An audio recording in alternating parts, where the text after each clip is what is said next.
मोदी जी कह रहे हैं वॉशिंग पाउडर निरमा, मेरे पास स्पेशल पाउडर है, शुभेंदु आ जाएगा, मुकुल आ जाएगा, जितने चोर चिटिंगबाज तृणमूल के हैं डकैत लोग वो सब जा रहे हैं उस तरफ, और वो कह रहा है वॉशिंग पाउडर निरमा अमित शाह हम नहला के साफ कर देंगे। नहीं, मोदी जी का तो तंबू उखड़ना शुरू हो चुका है। पूरे देश के किसान जो हैं जी। उसके विरोध में चले गए। 20 करोड़ लोग बेकार हो गए, वो लोग विरोध में चले गए। नोटबंदी के नाम पे पूरे देश का कारोबार चौपट कर दिया। जी। जीएसटी के नाम पे अच्छे अच्छे कारोबारियों को सड़क पे लगा दिया। सिर्फ अंबानी अदानी की तरफदारी करने से देश नहीं चलेगा। दे अल्लाह दिला अल्लाह, बेकारी महंगाई इस कदर बढ़ गई है, एक 100 रुपया करके गैस पे बढ़ा रहे हैं, पेट्रोल डीजल की दाम बढ़ रही है और कह रहे हैं विकास हो रहा है। तो महंगाई बढ़ने से विकास होता है तो मालूम नहीं, विनाश हो रहा है। 24% हमारा डिप कर गया है, अर्थनीति हमारा मुंह के खराब बल गिरा है। आज़ादी के 74 सालों के बाद इतना बुरा दिन कभी नहीं आया जितना अच्छे दिन का वादा करके मोदी ने लाया है। मोदी जी के नाम से लोगों को नफरत हो गई है, चिढ़ हो गया है। बस वो धर्म का आश्वासन देकर अगर सांप्रदायिकता फैला दें, राम को रहीम से लड़वा दे तो वो अलग बात है, उसमें अगर चमत्कार हो जाए तो हो जाए। लेकिन गरीब बुद्धि रोटी रोजी वाले, वो हिंदू हो मुसलमान हो, मेहनत की कमाई खाते हैं। जो मेहनत की कमाई खाता है वो अंबानी अदानी जैसे हरामखोरों का कभी समर्थन नहीं करेगा। बीजेपी तो सिर्फ मुद्दा लाती है हिंदू मुस्लिम की, जो ये तो होना नहीं चाहिए पॉलिटिक्स में। पॉलिटिक्स ऐसा है कि भाई सबको लेकर चले और सभी जाति को सबको संग में रखे, पर यहाँ तो कुछ अलग है।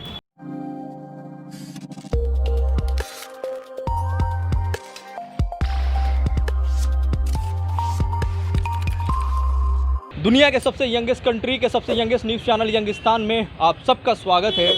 और यंगिस्तान न्यूज़ वेस्ट बंगाल के जकड़िया स्ट्रीट में पहुंच चुका है।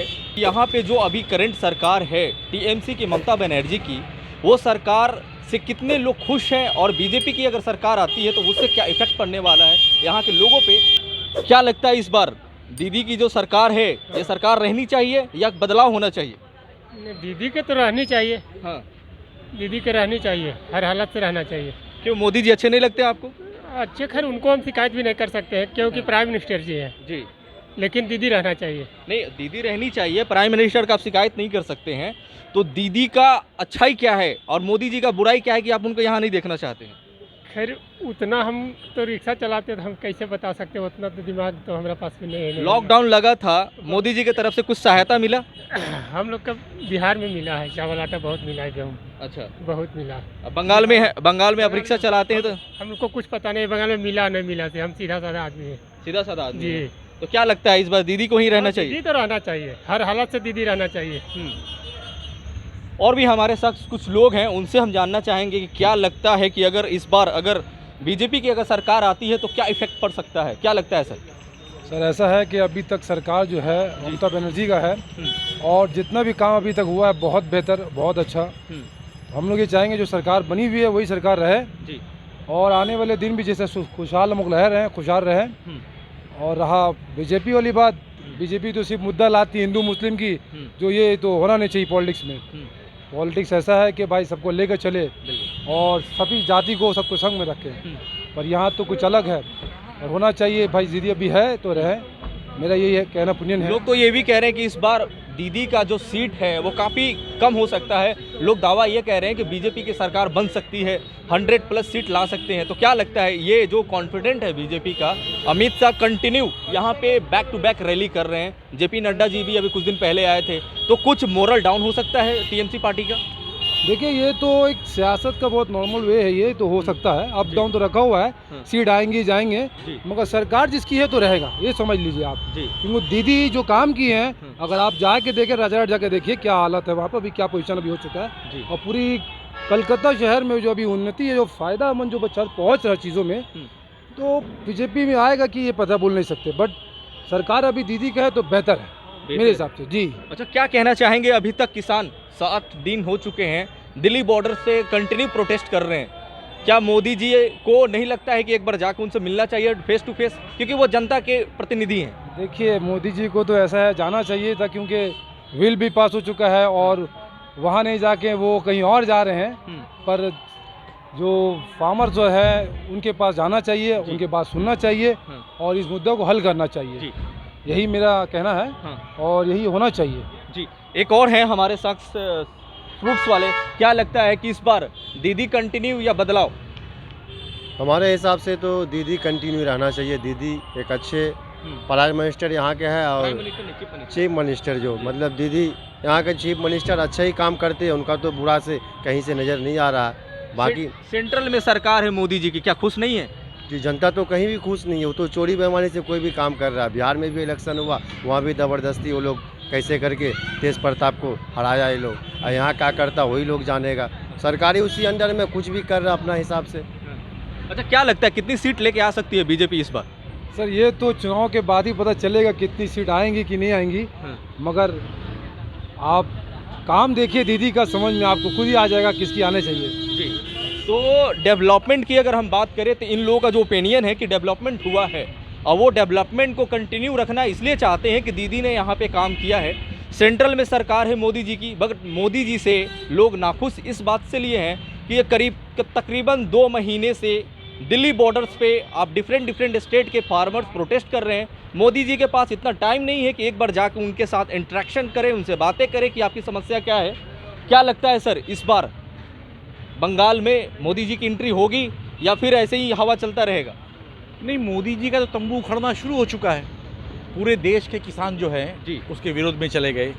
20 करोड़ लोग बेकार हो गए, वो लोग विरोध में चले गए। नोटबंदी के नाम पे पूरे देश का कारोबार चौपट कर दिया। जीएसटी के नाम पे अच्छे कारोबारियों को सड़क पे लगा दिया। सिर्फ अंबानी अदानी की तरफदारी करने से देश नहीं चलेगा। अंबानी अदानी का बहुत भला हुआ है, उनके लिए बड़े अच्छे दिन आए हैं, उनका स्वर्ग है, उनका चांदी है। लेकिन भारतवर्ष की साधारण जनता, गरीब, किसान, मजदूर, छात्र, युवा समाज, अल्पसंख्यक बोलिए, मुसलमान, हिंदू, सबका हालत चौपट है। दे अल्लाह दिला अल्लाह। बेकारी, महंगाई इस कदर बढ़ गई है, एक 100 रुपया करके गैस पे बढ़ा रहे हैं। पेट्रोल डीजल की दाम बढ़ रही है और कह रहे हैं विकास हो रहा है। तो महंगाई बढ़ने से विकास होता है तो मालूम नहीं, विनाश हो रहा है। 24% हमारा डिप कर गया है, अर्थनीति हमारा मुंह के खराब बल गिरा है। आज़ादी के 74 सालों के बाद इतना बुरा दिन कभी नहीं आया जितना अच्छे दिन का वादा करके मोदी ने लाया है। मोदी जी के नाम से लोगों को नफरत हो गई है, चिढ़ हो गया है। बस वो धर्म का आश्वासन देकर अगर सांप्रदायिकता फैला दें, राम को रहीम से लड़वा दे तो वो अलग बात है, उसमें अगर चमत्कार हो जाए तो हो जाए। लेकिन गरीब बुद्धि रोटी रोजी वाले, वो हिंदू हो मुसलमान हो, मेहनत की कमाई खाते हैं। जो मेहनत की कमाई खाता है वो अंबानी अदानी जैसे हरामखोरों का कभी समर्थन नहीं करेगा। सर, क्या लगता है, दावेदारी तो काफ़ी की जा रही है एनडीए की तरफ से, बीजेपी की तरफ से कि हम बंगाल में सरकार बनाने जा रहे हैं। आप यहाँ के लोकल हैं, क्या लगता है कितनी सीट लेके आ सकती है? देखिए, सीट की बात की है, लेकिन ये बंगाल की ज़मीन बड़ी मुश्किल ज़मीन है जी। बीजेपी के माने होता संघ परिवार आरएसएस बहुत दिनों से ये चक्कर में है कि बंगाल की ज़मीन में उनको एंट्री मिले। इसके लिए वो बहुत दिनों से वो लोग प्लानिंग कर रहे हैं और अपनी प्लानिंग को कामयाब करने के लिए ही इन लोगों ने ममता बनर्जी का पहले समर्थन किया था। हम लोग नहीं भूले हैं कि अभी जो ममता बनर्जी के बारे में बड़ा चर्चा हो रहा है, ये एनडीए में थी। वो एल.के. आडवाणी जी को और देश के प्रधानमंत्री अटल बिहारी वाजपेयी जी को पिताजी बनाया था। अपनी माँ के हाथ का बना हुआ टालीगंज में मालपुआ खिलाया था और रेल मिनिस्टर बनी थी, कोयला मिनिस्टर बनी थी। और बीजेपी के जो आरएसएस के लोग हैं उन लोगों ने कहा था ये दुर्गा है, ये दुर्गा हमारे पहले बंगाल में सीधा कमल का फूल नहीं खिलेगा। यहाँ के लोग मेहनती हैं, मिलजुल के रहते हैं, राम रहीम इकट्ठा है। बंगाल में फसाद नहीं होता है, चाहे 6 दिसंबर हो या इंदिरा गांधी के हत्या के बाद हो। तो बंगाल जो है बड़ा शांतिपूर्वक इलाका है। यहाँ पहले घास फूल खिलाना पड़ेगा, फिर कमल फूल आएगा, और वही हुआ है। ममता बनर्जी के आने के बाद बंगाल में जब वामपंथी लोग थे, बीजेपी जो है वो पंचायत का सीट नहीं जीता था, लेकिन जब से दीदी आई है उनको समर्थन किया, उनका मदद किया। कभी मोदी जी को पंजाबी का पीस भेज रही हैं, कभी किसी को वो कुर्ता का पीस भेज रही है, कभी लड्डू भेज रही हैं। अभी अमित शाह आए थे, वो उसके खिलाफ बोल रहे हैं और वो कह रही है अमित जी हमको आप ढोकला खिलाइएगा। तो ये गॉटअप हो रहा है। असल में बीजेपी को लाने के लिए ही ममता बनर्जी काम कर रही हैं। आधा ला दिया है, लाने की कोशिश कर रही हैं, लेकिन अब बंगाल के लोग जान गए और सभी लोग कह रहे हैं कि सबसे अच्छा था लाल झंडा, ज्योति बसु। ना दंगा था, ना आतंक था, ना महंगाई था, ना दंगा था। गरीब आदमी रास्ते में सो गया, कोई बात का डर नहीं था। और हर बात पे आज ब्लैकमेल कर रहा है, गब्बर आ जाएगा, गब्बर आ जाएगा। ममता बनर्जी यही कर रही है ना, मुसलमानों का वोट इकट्ठा करने के लिए बोल रही है हमको वोट नहीं दोगे तो बीजेपी आ जाएगा। अरे बीजेपी को लाया किसने? खाल काट के बंगाल में कुमिर लाया किसने? ये वही ममता बनर्जी है जिसने नरेंद्र मोदी को फूलों का गुलदस्ता भेजा था। जब बीजेपी 2002 साल में गुजरात में दंगा करने के बाद मुख्यमंत्री बने थे तो उनको ये किया था। ये वही ममता बनर्जी है जो आरएसएस के दफ्तर में जाके कहा था आरएसएस देशभक्तों की पार्टी, लाल झंडा खत्म करना है, तो ये दोनों एक ही थैले के चट्टे बट्टे, एक चने के दो दाल है, खोटे सिक्के का दो रुख है। ये दोनों एक दूसरे के लिए काम कर रहे हैं। असल में बंगाल में शांति का रास्ता, विकास का रास्ता, तरक्की का रास्ता, हिंदू मुसलमानों की इत्तेहाद का रास्ता और सबसे बढ़ के गरीबों की तहरीक, जद्दोजहद, रोटी रोटी की लड़ाई का रास्ता वो लाल झंडा था, लाल झंडा है, लाल झंडा रहेगा। लोग जाग रहे हैं। अम्फान में बेईमानी देख लिया, घोटाला देख लिया, यहाँ का चोर वहाँ भाग रहा है। मोदी जी कह रहे हैं वॉशिंग पाउडर निरमा, मेरे पास स्पेशल पाउडर है, शुभेंदु आ जाएगा, मुकुल आ जाएगा, जितने चोर चिटिंगबाज तृणमूल के हैं, डकैत लोग, वो सब जा रहे हैं उस तरफ। और वो कह रहा है वॉशिंग पाउडर निरमा, अमित शाह हम नहला के साफ कर देंगे। यहाँ का चोर वहाँ का डाकू बनेगा। बीजेपी आएगा भी तो सर्वनाश है, ममता रहेगी भी तो सर्वनाश है।